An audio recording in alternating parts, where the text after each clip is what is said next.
I'm going to try again to see if you guys can hear me now. How about now? Can you guys hear me? Can you guys hear me? Hello? Hi? Maybe no. Still no sound? Let me see if I can figure this out, because if not, I'm going to have to go get some headphones and see if that works. If it's a problem with the mic. You still guys can't hear me. Okay.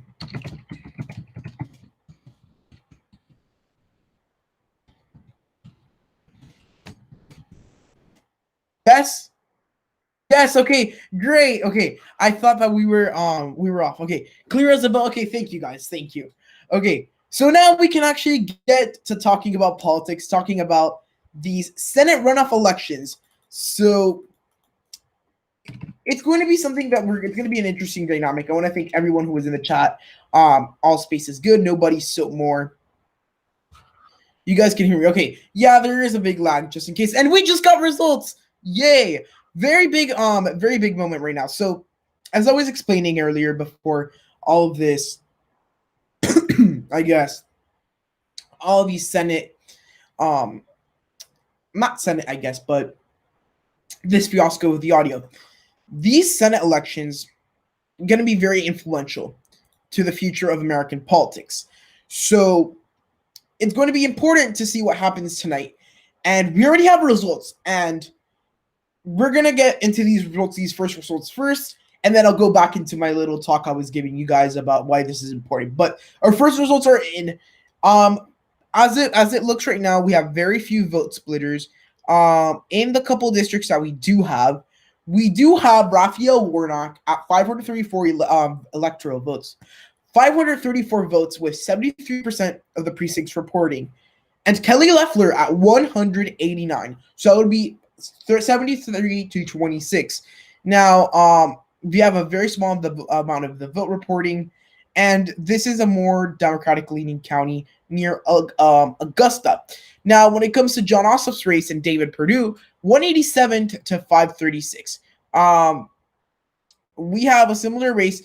Kelly Loeffler, surprisingly, currently has more votes. So that's something that's going to be very interesting to watch as we progress through the night, that to see if there is going to be an effect where, perhaps there could be a split ticket type situation. That's going to be something interesting to watch. So we got the first results, and now that we got that out of the way, I wanted to start by talking about a little bit of what I think is going to happen in live stream prediction. So at this point in time, these results, by the way, it's not like I have the results in front of me and I'm predicting. I technically do, but this is worthless. These are the first results that we always get. But I think that we're going to see seeing a very interesting race here. With both, this is going to be a tight race. I think it's going to be dead even. So, I think that David Perdue is probably going to win his race. I think Raphael Warnock is going to win his race, although the race is going to be very tight. I think they're going to be so tight that the vote splitting that does happen is going to have an impact on the election. That's what I think. So that is where my head stands right now. I see Kelly Loeffler as someone who's in trouble.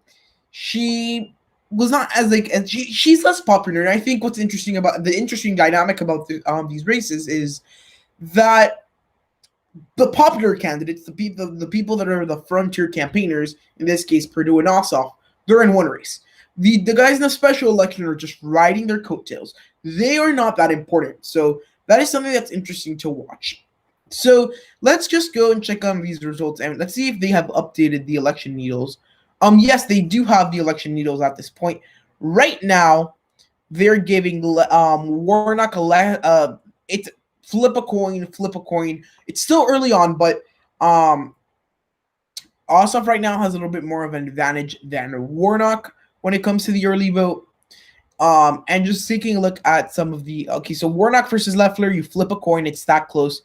And then margin estimated right now, Warnock plus 0.1. That's how close it is right now. Again, it's something that we have to think about. So Now, when it comes to how they've changed, we have 833 votes that are mostly mail-in.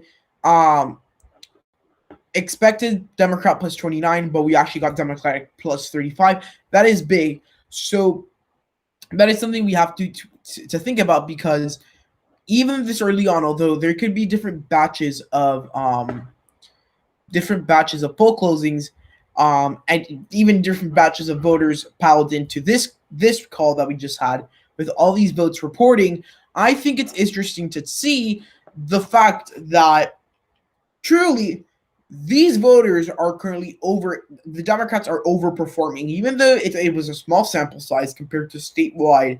That's something that's interesting. So Pertharm asked, who do I think will win? Right now, it's like the New York Times is saying, flip a coin. It's going to be that close. And I just think whoever does end up winning, going to be interesting thing to watch. But I currently think that in the regular Senate election, so that would be David Perdue against Jon Ossoff, we will be seeing a David Perdue victory narrowly. And then with some ticket splitters of people that vote, for example, Perdue, Warnock, I think we're going to be able to see a Raphael Warnock victory. And truly, we could see an Ossoff victory as well. We could see a Loeffler victory. Now, I'm not going to be able to tell you, because it's that close of a race that it's truly, I would flip a coin. So far, the results are not showing that much, but vote splitting. Well, that's true. In part, it is because we do have, I guess. Oh, we actually got in more results right now. Yeah, we have some more Republican counties coming in. And it's actually pretty impressive. David Perdue has now taken the lead, guys. This is important. Let's start off with, I think, the Kelly Loeffler and race. So yeah, there is a little bit of vote splitting, not that much. It's currently just 0.1%. That 0.1% though, in a close race, I think this is going to become 0.1% difference, similar to what we saw in the presidential elections. So I think that's what we're going to see. But currently Loeffler plus 14, Perdue plus 14. Again, we're getting a lot of votes shifting. The live forecast, it's changed a little bit. It's moving a little bit more to the right on the Ossoff race. Warnock still has a little bit of an advantage. We got a lot of votes from here. Again, this is not good for the Republican Party. They're expected to get Republicans plus 9.1. They actually got Republicans plus 6.8. That's a 3-point underperformance. I think at this point in time, that's something that's going to be crucial to see.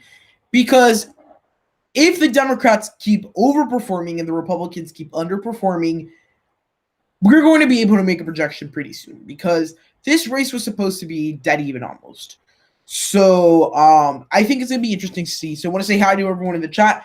Khan is in the chat. Curl's in the chat. So more like always. Buck and Progressive Rising. How are you guys? So yeah, this is going to be an interesting dynamic, because if the Republicans are underperforming like they currently are at a larger pace, it's going to be interesting to see. So yeah, this is what we currently have. And I mean, it's early results. Again, it's not looking good for the Republicans just based on these results, as they're massively underperforming. So I want to get your guys' take down in the chat, because it's something that's going to be important. Throughout the night, I think it's important. Do you think Trump supporters won't turn out because they're mad with the election results? I think actually for Trump supporters, being mad at the election results might get them out to vote more. Yesterday, if you guys remember, I think it was yesterday if I'm correct, but I think it might have been the day before. Kelly Loeffler was out campaigning, and she made a big announcement, I guess, and was to please the Trump voters. So was that the best strategy, to jump the ship of the Republican Party and just go straight with Trump? Probably not, because truly at the end right there, I think it was a very imprudent move on the candidate's part, because at the end of the day, usually in these races, runoff races don't have as much turnout, but the Democrats were able to push that turnout. Now, them going with Trump is going to lose a lot of those voters, moderate GOP voters. So that's something that's going to be interesting to watch, because these races would have been a given for the GOP if they hadn't completely sided with Trump. They might have lost a little bit of the Trump support, but I think it was going to be enough. So I think that's something that's going to happen. So that's for Protharm. Thank you, Carol, for hitting the thumbs up buttons. If you guys want to hit the thumbs up button, I would really appreciate it, as we could reach more people with this video and really do a better analysis when it comes to this Georgia Senate runoff races. Progressive Rising hopes Ossof and Warnock win. You know, me, I want a Senate that is pretty much split 50-50, but I want a control on Biden. I don't want to check on Biden. As an independent in this country, it's very important to have a check on the White House, similar to what the House currently has in the White House. I think it's important. So I just want one of the Republicans to win and one of the Democrats to win. And I think that's something that's very likely. So let's go back to checking some of these results. We're getting a lot of these AP voter surveys that are essentially exit polls. So we see, for example, here, most Georgians, they approve of how Secretary of State handled all Trump attacks. I mean, and generally speaking, although these might be in a way things that are not that important, the effect is going to be noticed. I mean, all of these polls that we're currently seeing, all these exit polls, they're heavily favoring the Democrats in the way they're answered. Of course, they're not going to give you the breakdown but just analyzing and kind of implying how some of these results would go, the Democrats are doing well. So let's see. You're a communist. I hit the thumbs down button. Really? Okay. Hey, keep the great work. I'll be back later. So yeah, we'll be here waiting for you, Prof. Thumb. George Manchin, I hope for two Democrats win, but I think it'll be two Republicans. Yeah, at this point, it's really a toss-up. We won't know really what's going to end up happening. So let's go back here to the results. So our forecast has changed. Purdue currently 0.1 favorites of winning, or estimated margin. Warnock, so we're heading more towards the projected margin going to the Republicans. So if we take a look at the forecast, pretty much a toss-up. It's flip a coin even. Very even. I think right now we don't have enough information. If we take a look at the counties, we have barely anything counted. We